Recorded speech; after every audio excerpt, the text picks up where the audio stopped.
ನಾವೇನಂದ್ರೆ ಇಲ್ಲಿ ಬಸವ ಕಲ್ಯಾಣಕ್ಕೆ ಬಂದೇವಿ. ನೋಡಂಬರ್ರಿ ಬಸವಣ್ಣನ ಒಂದು ಸ್ಟ್ಯಾಚು ಅಲ್ಲ ನೋಡ್ರಿ. ಇಲ್ಲಿ ಒಬ್ಬರು ಸರ್ ಹೊಂಟಾರ, ಅವ್ರ ಸರಿ ಮಾತಾಡ್ಸೋಣ. ಸರ್ ನಮಸ್ಕಾರ. ಇದು ನಾ ಯೂಟ್ಯೂಬರ್ ಇದ್ದೆ, ಪಾಂಡು ಜಮಾದಾರ್ ಅಂತ. ಸಂತೋಷ.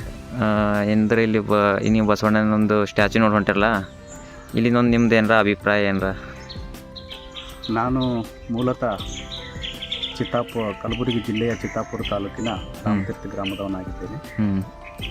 ನನ್ನ ಹೆಸರು ಅಯ್ಯಪ್ಪ ರಾಮತೀರ್ಥ ಅಂತೇಳಿ.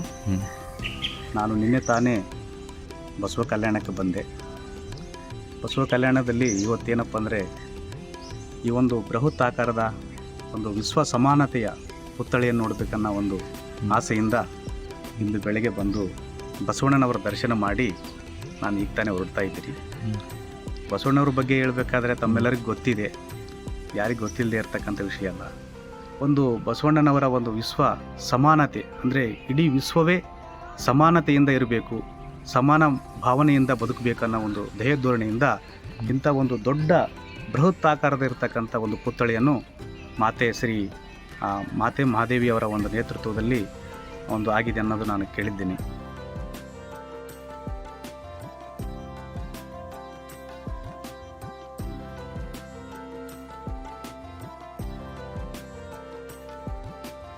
ವಿಚಾರಗಳು ಸಮಾನತೆಯಿಂದ ಕೂಡಿರ್ತಕ್ಕಂಥ ವಿಚಾರಗಳಾಗಿದೆ. ಲೋಕ ಕಲ್ಯಾಣಕ್ಕಾಗಿ ಇಡೀ ಒಂದು ಮನುಕುಲವನ್ನು ಉದ್ಧಾರ ಮಾಡ್ತಕ್ಕಂಥ ಮಹಾಪುರುಷ ಅವರಾಗಿದ್ದರು. ಅಸ್ಪೃಶ್ಯ ನಿವಾರಕ, ಮಹಾಮಾನವತವಾದಿಯಾಗಿದ್ದರು. ಅವರು ಲಿಂಗಾಯತ ಧರ್ಮ ಸಂಸ್ಥಾಪಕರು ಕೂಡ ಹೌದು. ಮತ್ತು ಮೊಟ್ಟ ಮೊದಲ ಪಾರ್ಲಿಮೆಂಟಿನ ಕಲ್ಪನೆಯನ್ನು, ಪ್ರಜಾಪ್ರಭುತ್ವ ಪಾರ್ಲಿಮೆಂಟಿನ ಒಂದು ಪರಿಕಲ್ಪನೆಯನ್ನು ಕೊಟ್ಟಿರ್ತಕ್ಕಂಥ ಮಹಾನುಭಾವ ನಮ್ಮ ಬಸವಣ್ಣನವರು. ಅಂಥವರ ನಾಡಿನಲ್ಲಿ ಈ ಒಂದು ನಾನು ಅವರ ದರ್ಶನ ಮಾಡಿರ್ತಕ್ಕಂಥ ನನ್ನ ಸೌಭಾಗ್ಯ ಅಂತ ತಿಳ್ಕೊಂಡಿದ್ದೀನಿ.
ಸೊ ಬಸವಣ್ಣನವ್ರದ್ದು ವಿಚಾರಗಳು ಎಲ್ಲ ಕಡೆ ಹರಡಲಿ ಅನ್ನೋ ಒಂದು ನನ್ನ ಅಭಿಪ್ರಾಯ ಇದೆ.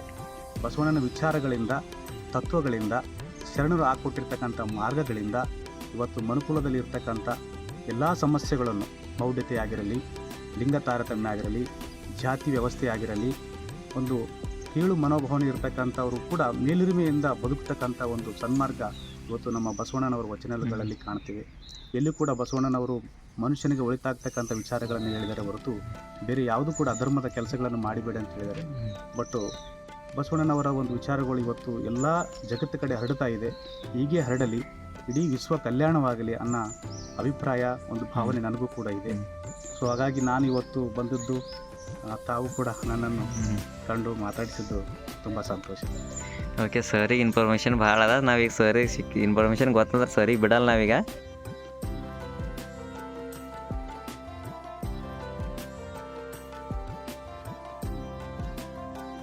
ಇದು ನೋಡ್ತಾರ ಲೈಫ್ ನೋಡ್ರಿ ಅವಾಗಿಂದ ಸರಿಯಾಗಿ ಅನ್ಸ್ಲತ್ತಲ್ರಿ ಪೂರ. ನೋಡಿ, 12ನೇ ಶತಮಾನದಲ್ಲಿ ಮಹಾಶರಣರು ಹಾಕಿಕೊಟ್ಟಿರ್ತಕ್ಕಂಥ ಮಾರ್ಗ ಎಂಥದಂದರೆ ಪರಮಾತ್ಮನೇ ಮೆಚ್ಚತಕ್ಕಂಥ ಮಾರ್ಗವಾಗಿತ್ತು. ಹಾಗಾಗಿ ಆಗಿನ ಕಾಲದ ಶರಣರ ವಚನಗಳನ್ನು ಅನುಭವಿಸಿದ ಸರ್ವ ಸಮುದಾಯದವರು ಕೂಡ ಯಾವುದೇ ಕಾಯಿಲೆಗಳಿಲ್ಲದೆ ಆರೋಗ್ಯಕರವಾದ ಜೀವನವನ್ನು ಮಾಡುತ್ತಿದ್ದರು.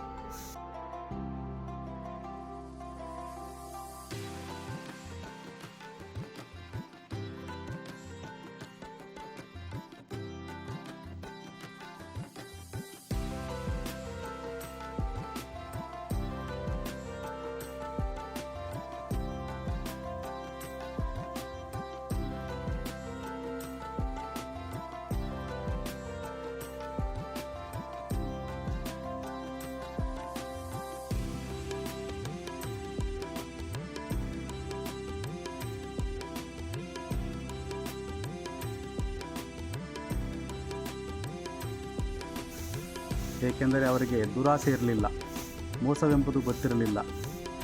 ಇವತ್ತಿನ ದಿನದಲ್ಲಿ ಮನುಷ್ಯ ತನ್ನ ಸ್ವಾರ್ಥಕ್ಕೋಸ್ಕರ ಧರ್ಮ ಮಾರ್ಗವನ್ನು ಬಿಟ್ಟು ಶರಣರ ವಚನಗಳನ್ನು ಮರೆತು ಇಡೀ ಸಮಾಜವನ್ನು ಕಲುಷಿತ ಮಾಡಿರ್ತಕ್ಕಂಥ ಇವತ್ತು ಪಾಪದ ಕೆಲಸ ಮನುಷ್ಯನಿಂದ ಆಗ್ತಾ ಇದೆ.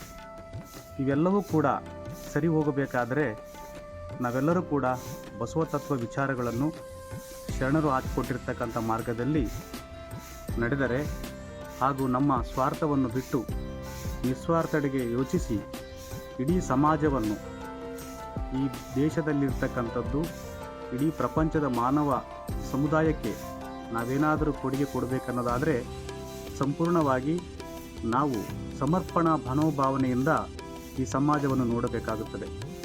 ಏಕೆಂದರೆ ಈ ಸಮಾಜವನ್ನು ಹಲವು ಭಾಗಗಳಾಗಿ ಭಿನ್ನವಾಗಿ ನಮ್ಮನ್ನು ಸಾಂಸ್ಕೃತಿಕವಾಗಿ, ಜಾತಿ ತಾರತಮ್ಯದಿಂದಾಗಿ, ಧರ್ಮದಿಂದಾಗಿ ಮತ್ತು ಪ್ರಾದೇಶಿಕವಾಗಿ ಭಾಷಾ ವೈವಿಧ್ಯತೆಗಳಿಂದ ನಮ್ಮನ್ನು ಒಡೆದು ಹಾಕಿರ್ತಕ್ಕಂಥ ಇತಿಹಾಸ ನಾವು ಕಾಣ್ತೇವೆ.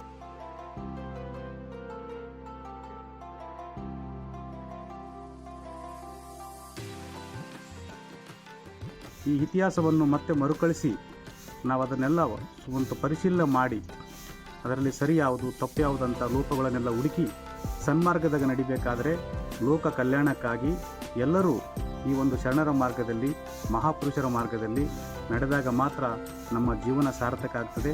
ಹಾಗೂ ಮುಂಬರ್ತಕ್ಕಂಥ ಪೀಳಿಗೆಗೆ ನಾವು ಸನ್ಮಾರ್ಗದಲ್ಲಿ ನಡೀಲಿಕ್ಕೆ ಅವರಿಗೆ ಪ್ರೇರಣೆ ಆಗ್ತಕ್ಕಂಥ ಒಂದು ಶಕ್ತಿ ತುಂಬತಕ್ಕಂಥ ಕೆಲಸ ಎಲ್ಲರೂ ಕೂಡ ಮಾಡಿದಲ್ಲಿ ಇಡೀ ನಮ್ಮ ಬಸವ ತತ್ವ ಆಗಲಿ, ಶರಣರ ತತ್ವಗಳಾಗಲಿ ಸಹಕಾರ ಆಗಲಿಕ್ಕೆ ಸಹಾಯ ಆಗ್ತವೆ ಅಂತೇಳಿ ನನ್ನ ಅಭಿಪ್ರಾಯ.